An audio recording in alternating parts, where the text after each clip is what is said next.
गांव में दिनेश नाम का एक लकड़हारा अपनी पत्नी राधा के साथ एक छोटे से घर में रहता था।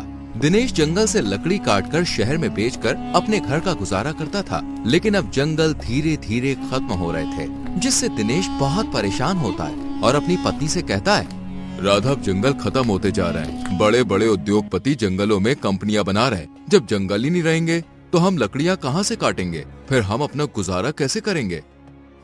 तुम कब तक यूँ लकड़ियाँ काटकर अपना गुजारा करते रहोगे?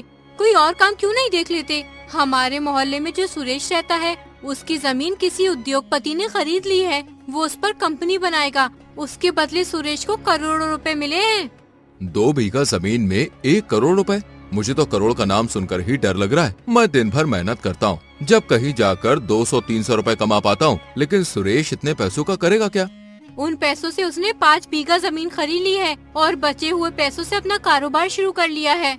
तुम्हारा मतलब 2 बीघा जमीन बेचकर 5 बीघा खरीद भी ली और फिर भी पैसे बच गए और अपना कारोबार भी शुरू कर लिया? ये तो सोने पे सुहागा हो गया। मैं तो कहती हूँ तुम भी अपनी जमीन बेच दो।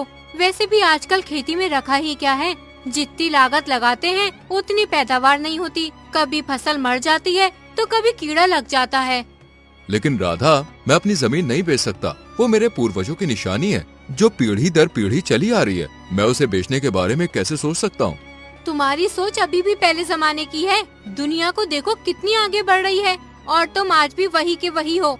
कभी अपने हालात भी देख लिया करो। पूरे दिन मेहनत मजदूरी करते हो, जब कहीं चलकर 100-200 रुपए कमा पाते हो, और कभी कभी तो वो भी नहीं कमा पाते। कभी बाहर निकल कर देखो, दुनिया में कितने अमीर अमीर लोग हैं। तुम सही कह रही हो राधा, मैं अपनी जमीन बेच देता हूँ। मैं कल जमींदार के पास जाऊंगा। अगर उनकी नजर में कोई अमीर आदमी हो जो हमारी जमीन खरीद ले, इस जमीन को बेचकर हम भी दूसरी जमीन खरीद लेंगे और बचे हुए पैसों से कोई कारोबार कर लेंगे।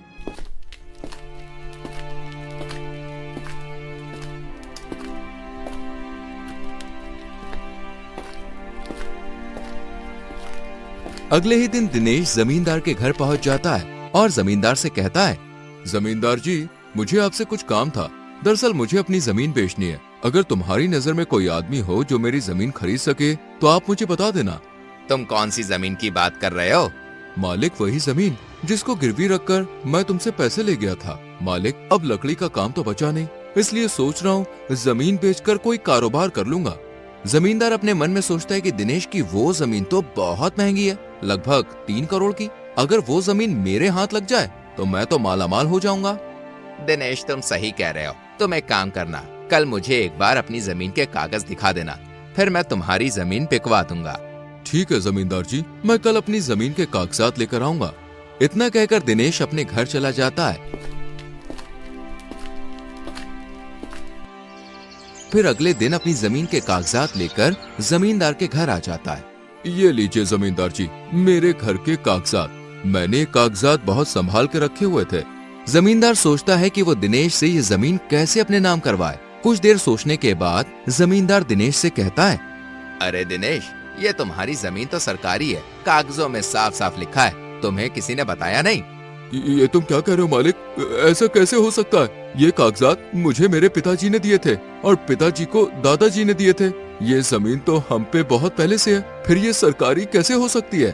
तो क्या मैं झूठ बोल रहा हूँ? अरे जो कागज पे लिखा है वही तो बता रहा हूँ। कागज पर लिखा क्या झूठ होता है? अगर तुम्हें मेरी बात पे यकीन नहीं तो किसी और को दिखवा लो। पहले जमाने में कोई किसी की भी जमीन ले लिया करता था।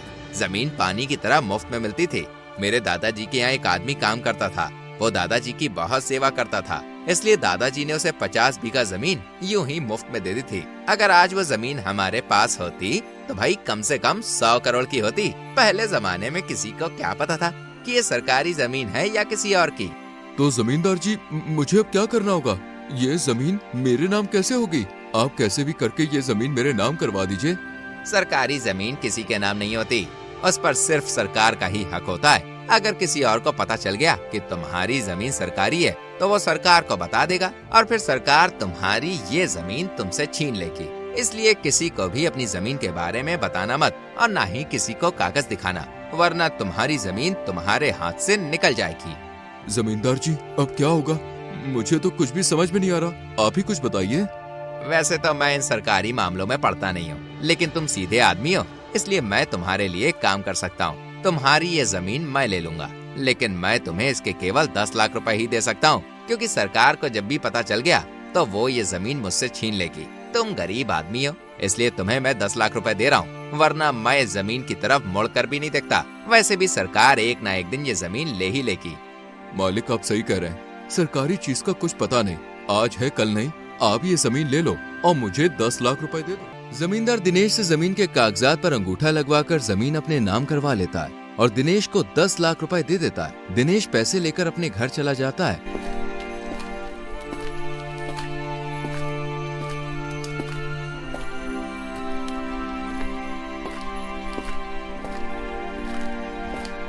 और फिर सारी बात अपनी पत्नी को बताता है। ये बात सुनकर दिनेश की पत्नी के होश उड़ जाते हैं। ये तुमने क्या किया? करोड़ों की जमीन यूँ पानी में बहा है। एक बार मुझसे पूछ तो लेते। उस जमींदार ने तुम्हें पागल बना दिया और तुम उस झूठे की बातों में आ गए।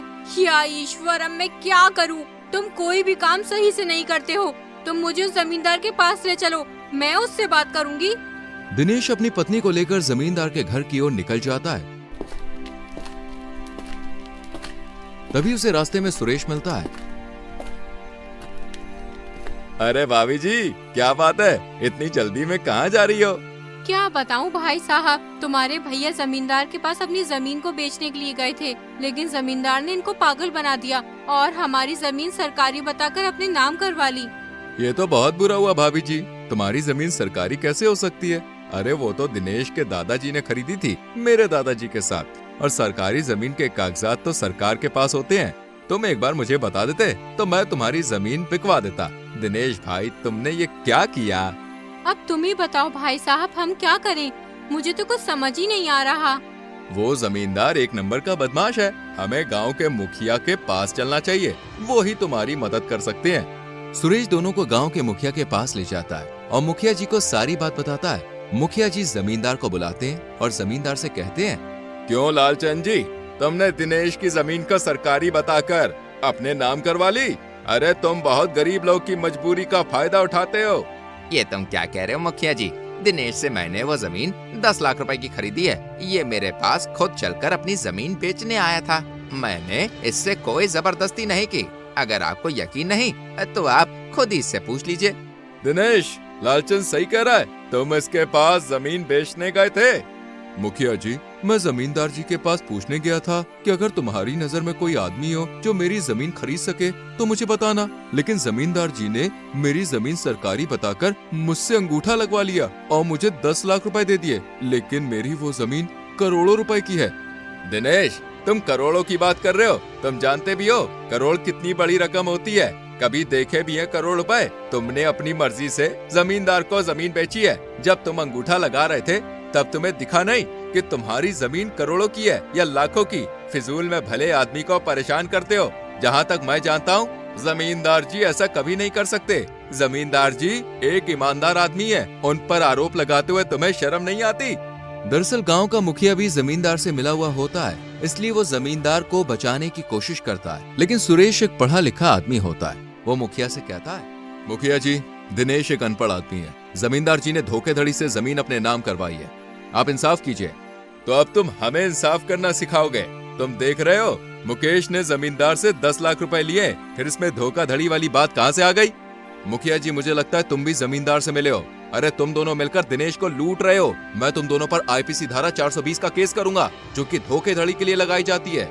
ये 420 की धारा क्या होती है? अरे मैं इनसे डरने वाला नहीं हूँ, तुम ये बात अपने दिमाग में बैठा लो। मुखिया समझ जाता है कि रमेश एक पढ़ा लिखा इंसान है और अगर मुझ पर कोई केस हुआ तो मेरा मुखिया का पद छिन जाएगा और जो जेल होगी सो अलग। अरे रमेश भाई, तुम ये कैसी बातें कर रहे हो? अगर हमारे गांव की बात कोर्ट कचहरी में जाएगी तो इससे हमारे गांव की ही बदनामी होगी। हम इस मसले को यहीं हल कर लेते हैं। मुखिया जी अपना पीछा छुड़ाने के लिए जमींदार से कहते हैं, जमींदार जी, दिनेश एक अनपढ़ आदमी है, तुम्हें इसकी जमीन वापस करनी होगी। लेकिन मुखिया जी। अरे लेकिन वेकिन कुछ नहीं, तुमने वो जमीन दिनेश से धोखेधड़ी से ली है, इसलिए तुम्हें अभी के अभी दिनेश को वो जमीन वापस करनी ही होगी।